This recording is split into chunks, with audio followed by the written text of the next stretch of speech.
मूकं करोति वाचालं पंगुं लंघयते गिरिं यत्कृपा तमहं वन्दे परमानंदमाधवम्।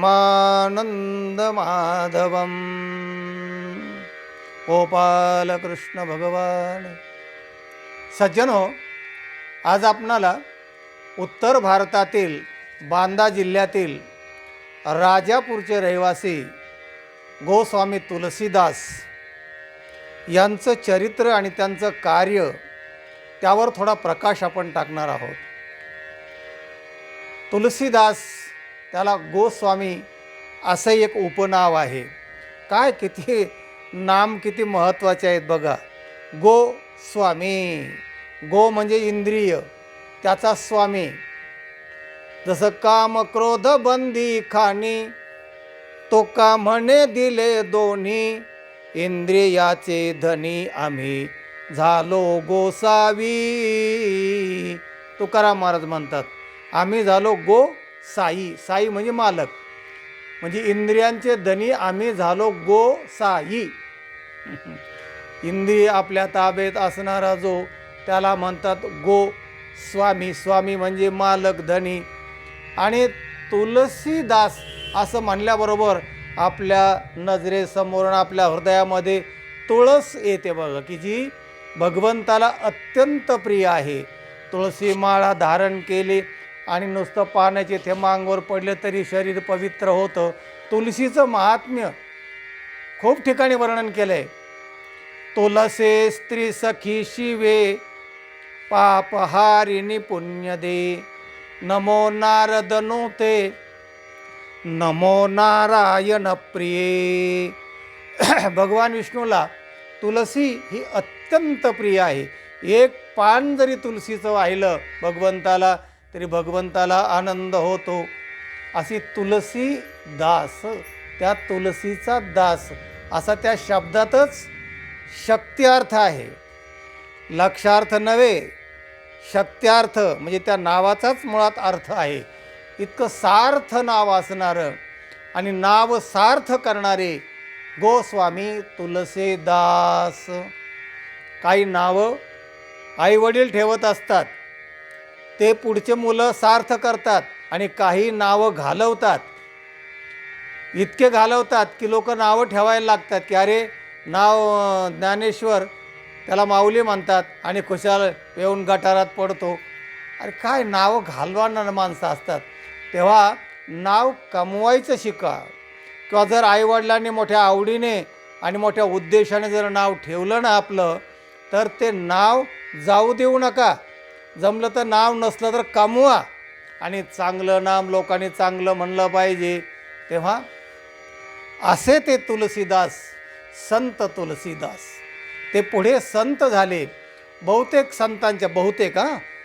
संतांच्या उत्तर आयुष्यामध्ये ते संत झाले, आणि पूर्व आयुष्य जे त्यांचं आहे ते असंच बऱ्याच संतांचं सटर फटर गेलं।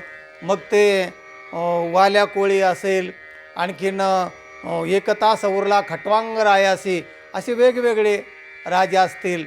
आणि तसा हा पूर्व आयुष्यामध्ये हा तुलसीदास जो होता, तो इतका स्त्री आसक्त होता की अगदी त्या कमालीच्या बाहेर, कमाल मर्यादा सोडून पुढे गेलेला तो होता। कारण काय असतं, मनुष्याचं जे 100 वर्षाचं आयुष्य आहे ना, तर ते बालपण गेले नेनता, बालपण तर नेनताच जातं। तारुण्य दशे विषय व्यथा, वृद्धपणी प्रवर्तली चिंता, मरे मागुता जन्मधरी। बालपण तर नेनता नेनता खेळता खेळता निघून जातं, आणि तारुण्य दशे विषय व्यथा, तारुण्यामध्ये विषयाची व्यथा माणसाला लागते। विषयाचा एक रोगच आहे तो, तारुण्यामध्ये बहुतेकांना तो पीडा देत असतो। तसं तुलसीदासांचं जेव्हा लग्न झालं, तो इतका स्त्री आसक्त बनला की त्या स्त्रीला सोडून तो फारसं इकडे तिकडे जात नसायचा। आणि लग्न झाल्यापासून तर कित्येक दिवस, कित्येक वर्ष त्या स्त्रीला त्यांनी माहेरीसुद्धा पाठवलं नाही, जाऊ दिलं नाही. स्त्रियांना माहेरची फार ओढ असते. माझे माहेर पंढरी, संतांना पण पंढरी हे माहेर आहे, त्यांची ओढ असते. तसं त्या बाईला ओढ होती, पण हा जाऊ देत नसायचा, एकदाही नाही. बऱ्याच दिवसांनी तिचा भाऊ तिला न्यायला आला. आल्यानंतर तुलसीदासाने नकार दिला. तो बाजारात काहीतरी सामान आणायला गेला असताना त्याने त्याला न विचारताच बहिणीला घेऊन गेला. गेल्यानंतर त्याला तो पाहिलं त्याने इकडे तिकडं, अरे हे नाही आहे. त्याला लक्षात आलं की ही गेली भावाबरोबर म्हणून. आणि मग तो बाकीचे सगळे कामं टाकून दिले त्याने आणि कावराबावरा झाला, अगदी बेचैन झाला. आणि ज्या गावाला ती गेली होती म्हणजे माहेरी, त्या गावाच्या दिशेने तो गेला. रात्र झाली. रात्री 12 वाजता, 12-1 मध्यरात्री तिथे तो पोहोचला. पोहोचल्यानंतर त्याला घर माहिती होतं. आणि मग माडी होती एक, त्या माडीवर ही स्त्री आणि हे सगळे कुटुंब राहत होतं. आणि मग रात्रीची वेळ असताना त्याला लक्षात आलं की हे माडीवर असले पाहिजे. आणि मग जायचं कसं, त्याने धरून पाहिलं असं तसं, तर आधार काही नव्हता. एक सर्प खाली असा हे होता, लोंबकळत होता. त्याला वाटलं हा दोर आहे काय नो. त्याचा आधार घेऊन तो कसाबसा वर चढला. आणि वर चढल्यानंतर चाहूल लागली होती, स्त्री उठली, अहो कोण. आणि मग तिने त्याला पाहिलं. तिला पाहिल्यानंतर इतका तिरस्कार वाटला या सगळ्या कृत्याचा की हा पाटला करत इथे आला, रात्र आहे, किती रात्री, आणि हा माडीवर वर चढून आला, किती हा विषयांध माणूस आहे. त्या स्त्रियेला जरा तिरस्कार वाटला त्या पतिदेवाचा तिच्या. आणि मग तिने त्याला झणझणीत डोळ्यामध्ये अंजन घातलं. काय म्हणते रत्नावली बघा, तिचं नाव रत्नावली, खरंच ते रत्न होतं. आणि तिने त्याच्या डोळ्यात कसं अंजन घातलं, काय म्हणते ती बघा. लाजन लागत आपको दौडे आयहू साथ. लाज वाटत नाही, मागं मागं आलास, दौडे आवय साथ. धिक धिक ऐसे प्रेम को, हे जो माझ्यावर तू प्रेम करतोस ना, या प्रेमाचा मी धिक्कार करते. दोनदा धिक धिक म्हटलंय. धिक धिक ऐसे प्रेम को कहाँ कहूँ मैं नाथ. नाथ म्हणजे स्वामी, तुमच्या प्रेमाला मी धिक्कार देते. काय काय म्हणू असल्या प्रेमाला, धिक्कार असो तुम्हा. अहो अस्ति चरम में मय देह मम तामे जैसे प्रीति, तैसी जो श्री राम में होती नहीं तो भव भीति. अस्ति चरममय देह मम, माझा ह्या हाडामासाचा देह, त्याच्यावर तुम्ही असं इतकं जर प्रेम करता, हे एवढं प्रेम जर तुम्ही प्रभू रामचंद्रावर केलं, नाही तो भवभीती,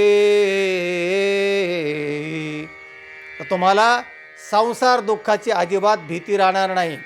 नाही तो भवभीती, भव म्हणजे समुद्र आणि भीती भवसमुद्र म्हणजे संसाराला समुद्राची लक्षणाची व्याप्ती दिलेली आहे की हा समुद्र कसा आहे, भव समुद्र म्हणजे संसार सागर.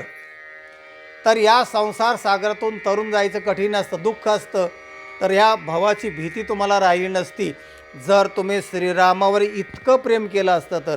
इतकं इतकं हे लक्षात घ्या.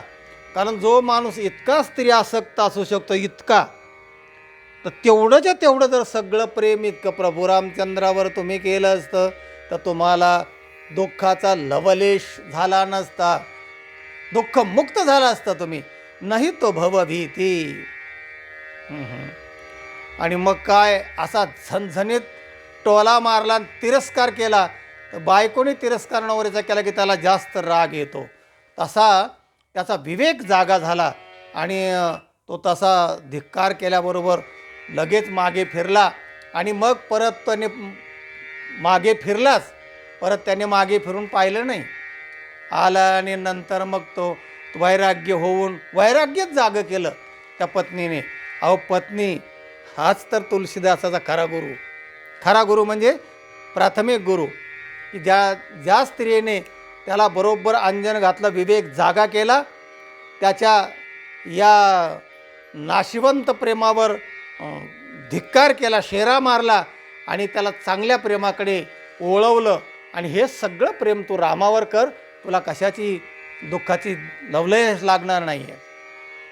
तेव्हा रत्नावलीने असा झटका मारल्यावर तर हे तिरस्काराचे उद्गार ऐकून तुलसीदास चित्रकूटला गेले. तिथे घनघोर तपश्चर्या केली आणि मग काशी क्षेत्री जाऊन त्यांनी अनेक ग्रंथांचं पंडिताकडून आणि सद्गुरू मोठे मोठे महात्म्याकडून अध्ययन केलं आणि इतकं लिखाण केलं. मग त्यांनी अनेक ग्रंथ रचले आणि ग्रंथ रचल्यानंतर त्या सगळ्या ग्रंथामध्ये सर्वमान्य झालेला आणि सर्वांना प्रिय असा ग्रंथ रामचरितमानस. तेव्हा हा ग्रंथ इतका लोकप्रिय झाला त्या उत्तराखंडामध्ये, की जसे इकडे आपल्या महाराष्ट्रामध्ये ज्ञानेश्वरी लोकप्रिय झाली, गावोगाव हजारो लोक ज्ञानेश्वरीच्या पारायणाला बसतात, नुसतं वाचनासाठी बसतात. तेव्हा तुकारामांची गाथा, आता गाथेवरही पारायण होत आहेत, एकनाथांचे भागवत, असे हे समर्थांचा दासबोध, हे जसे लोकप्रिय ग्रंथ आपल्या महाराष्ट्रामध्ये आहेत की लोक घरोघर ते ग्रंथ वाचतात, तसं तिकडे उत्तराखंडामध्ये रामचरितमानस, तुलसीदास रामायण ज्याला आपण म्हणतो, ते तुलसीदास रामायण तिकडे वाचतात. आणि आपलेही महाराष्ट्रातले अनेक लोक तिकडे जाऊन अभ्यास करून इथेसुद्धा तुलसीदास रामायणाचे मोठे मोठे कार्यक्रम होतात. सांगायचा मुद्दा की इतकं ते काव्य तुलसीदासांचं इतकं समर्पक, सात्विक, तात्विक आणि प्रेरक झालं की त्याची एक एक पंक्ती, एक एक दोहान, एक एक चौपाई ऐकण्यासारखी आहे. नमुन्यादाखल एक दोन चौपाई बघूया आपण. बिन सतसंग विवेक न होये, राम कृपे बिन सुलभन सोये. बिन सत्संग विवेक न होई. सत्संगाशिवाय विवेक होत नाही. म्हणजे सदसद विवेक जर तुम्हाला पाहिजे असेल तर सत्संगच केला पाहिजे, तरच तो विवेक जागा होतो. तसा संसाराचा विवेक तर सगळ्यांकडेच असतो. भाजी कशी घ्यायची, चांगली आहे का, कमी भावात कशी घेता येईल, असले विवेक सगळ्यांकडेच असतात. पण जो अनात्म विवेक, ज्याला सारासार विवेक म्हणतात, तो सत्संगाशिवाय होत नाही. रामकृपे बिन सुलभन सोये. आणि रामाच्या कृपेशिवाय माणसाचा तरणोद्धार नाही, तरणोपाय नाही. दुसरी चौपाई बघा. कर्मप्रधान विश्व रचिराखा, जो जस करे सो तस फल चाखा.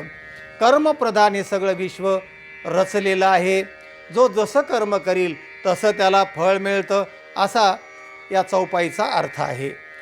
किती सार्थ अर्थ आहे याच्यामध्ये. तो जर अर्थ आपल्या जीवनात उतरला तर खऱ्या अर्थाने आपलं जीवन सार्थ होईल. तेव्हा अशा सत्संगांचे जे काय ग्रंथ आहेत ते वाचा. त्यांनी सांगितल्याप्रमाणे सत्संग करा, प्रभूची कृपा आपल्यावर होईल आणि आपलं जीवन आनंदमय, मंगलमय होईल, असा या व्हिडिओचा तात्पर्य अर्थ आहे. हा व्हिडिओ इतरांना पाठवा, लाईक करा आणि चॅनलला सबस्क्राईब करा. रामकृष्ण हरी.